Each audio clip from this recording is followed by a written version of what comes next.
I still say neither, that. in my view. Oh, because of the cartel? Well, supposedly, it's just the cartel. See, the whole thing with the cartel and calling them terrorists was that was Trump's way of being able to justify attacking Venezuela and taking action against Mexico. You see what I mean? Because Yeah, yeah. that Yeah. get that opened up a whole lot of area that he can move in. So It seems. Remember when they bombed Iran? It seems that everybody should be outraged about that would normally be considered an act of war. mhm. But nobody said anything.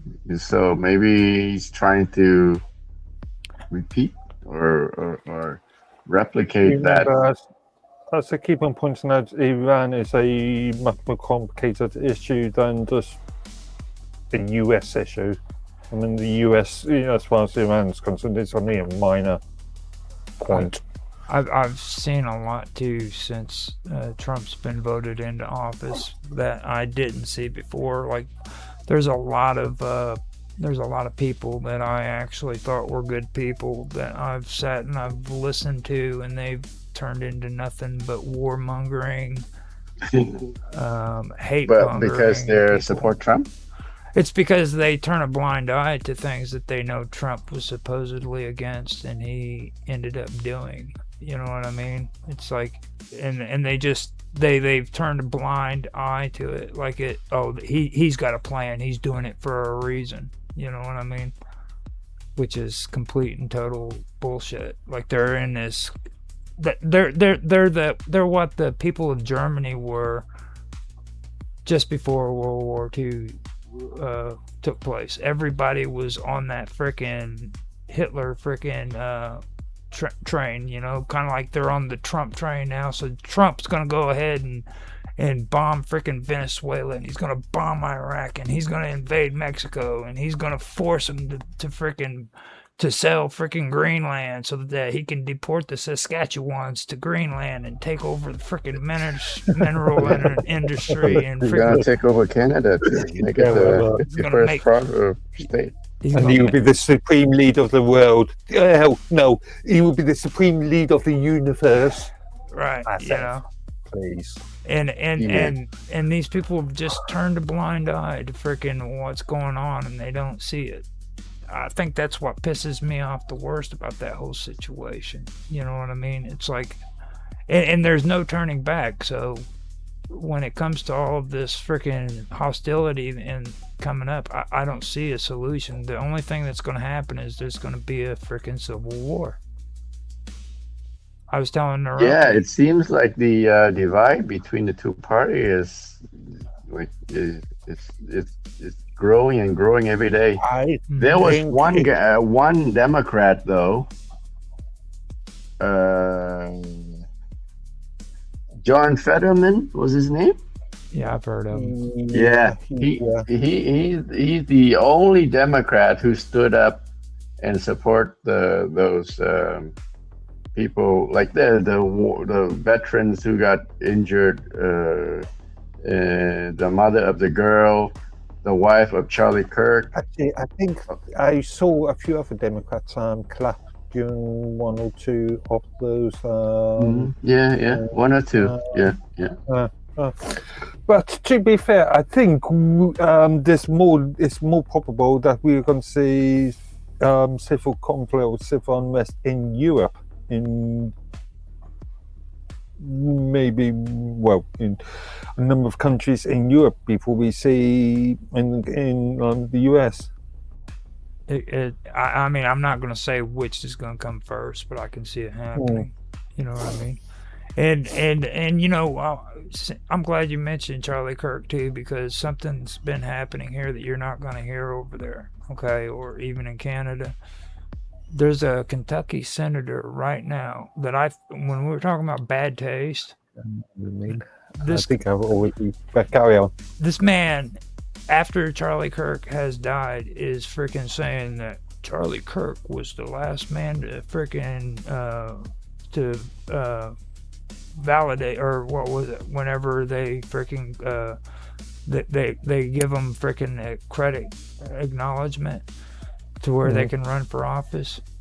He did that whenever he was alive, dude, and then Charlie ended up getting assassinated, and now this guy's freaking running ads on television saying, "Vote for me. I was the last person that freaking Charlie Kirk actually freaking accredited," or something like that. I forgot the term for it. That's one of the most cheapest shots. Most revoting. It's like opportunist. Yeah, that's just revoting. That's just cheap. And see, they were talking about that with freaking what's the name of the organization Charlie Kirk started? TPUSA, Turning Point USA. Yeah, Turning Point. Yeah. People in Turning Point were saying that there was too many people that were exploiting Charlie Kirk's freaking name because of his death and everything, and they have been, and that's one of the examples of what I'm talking about. They're doing it, and people are turning a blind eye to that shit. You know, and this isn't. I don't know. I think whereas the old don't wait until the fat lady sings argument. You don't know until the votes are counted. Okay, so you speculate. There are midterm elections coming up. Let's see how it pan out. Well, I've decided that I will no longer be voting. Really? Yeah, I made my. How is that helping? Like you're how is that going to aid? You're waiving your rights to vote. No, I'm not waiving my right. I'm actually using my rights to not vote. I'm not like an Australian citizen who gets fined because he did not vote. It's my right to vote or not vote. Yeah. But if you don't vote, then you cannot complain. Yeah, if you've done that approach, surely it'd be much more effective. Surely it'd be much more effective for you to spoil your voting paper rather than not voting at all. Actually, you know what I could do? I could vote for an independent. No, I always do. What I could do is I could freaking give my voting card over to my buddy and just let him run down and do the voting for me. So wouldn't that be illegal? Yes, it would be. Yeah, it would be.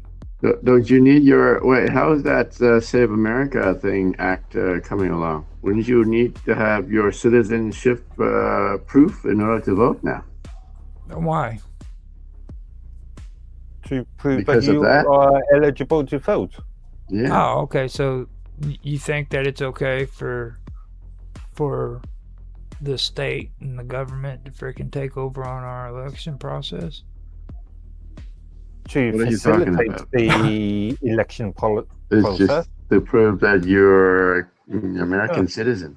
No. You're handing the election over to the government when you're doing that. No. You're allowing them to work out who is eligible and who isn't eligible. Isn't that really? That's really hip and cool to say, isn't it? But it's not the truth. We had a similar sort of argument in Britain. Doesn't your election run by the citizens?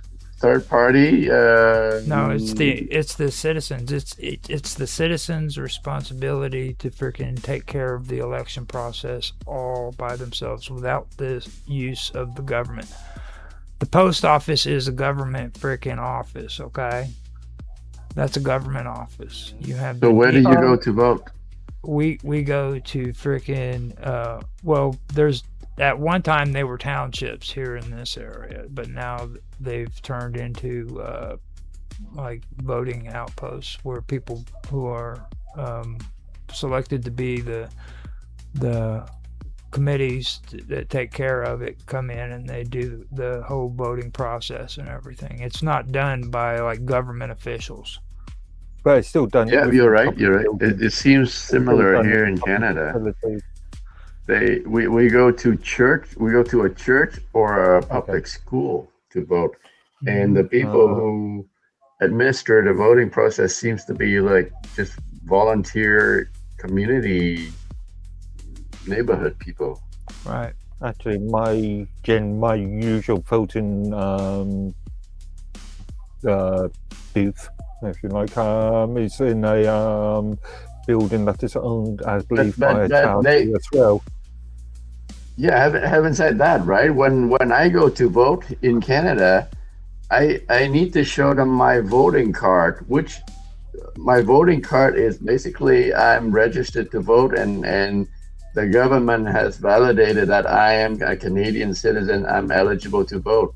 That's why I have that card. When I go to vote, I need to give them my voting card before I can go into the voting booth.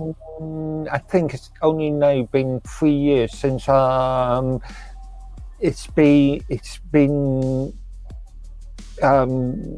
was put into legislation that we needed to provide some sort of any sort of governmental approved identification or state approved identification to be able to vote. It's only been something like 3 years, and I remember there was a lot of discussion about this beforehand. And there was a lot of arguments, and for a nation that traditionally doesn't use it's a papers please nation. The sort of voting ID sort of thing was extremely controversial at the time.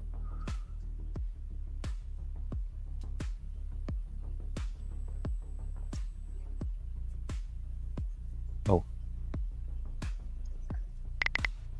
You still hear me?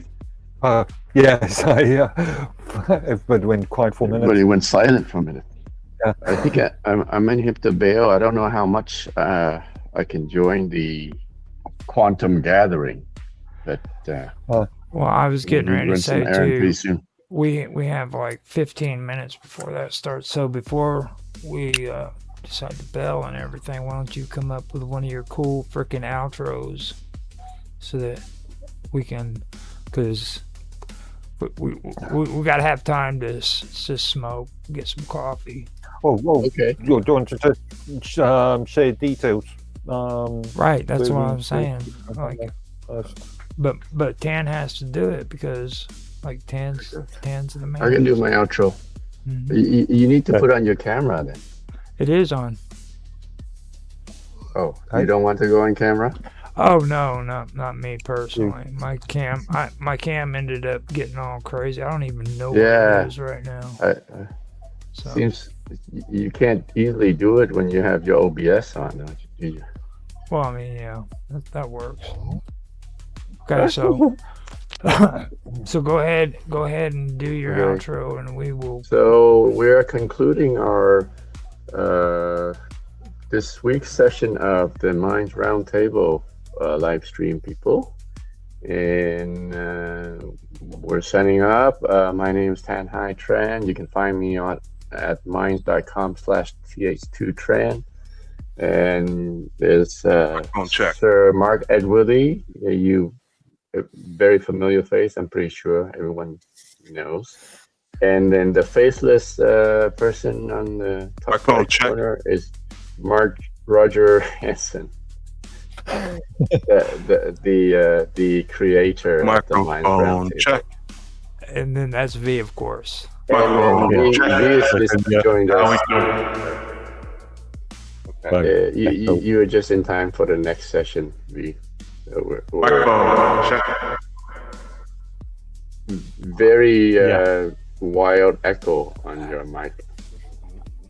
I believe a lot of reverb. I believe